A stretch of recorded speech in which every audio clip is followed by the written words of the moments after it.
da se divi i hrvatski narod živi. Neka dođe da se divi i hrvatski narod živi. Najlipše je Ramsko jezero na svitu, crkva što se uzdigla na ščitu, okruženo sa svih strana tim visokim planinama, Makelom i Vranom i Zvirnjačom ravnom, Makelom i Vranom i Zvirnjačom ravnom.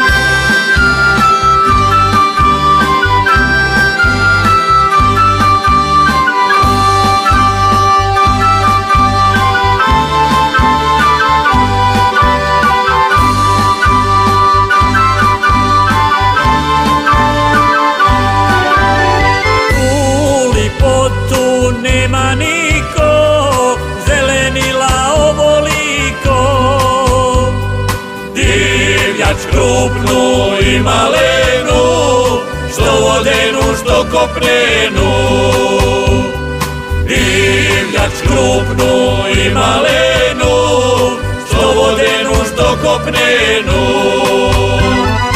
Najlipše je Ramsko jezero na svitu, crkva što se uzdigla na ščitu, okruženo sa svih strana tim visokim planinama, Makelom i Vranom i Zvirnjačom ravnom, Makelom i Vranom i Zvirnjačom ravnom.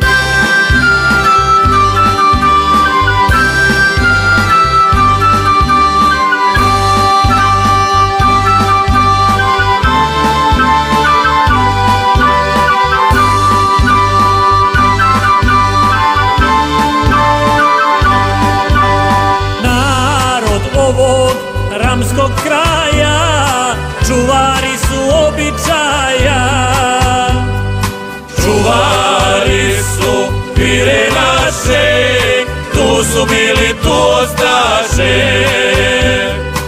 Čuvari su vire naše, tu su bili, tu ostaše. Najlipše je Ramsko jezero na svitu, crkva što se uzdigla na ščitu, okruženo sa svih strana tim visokim planinama,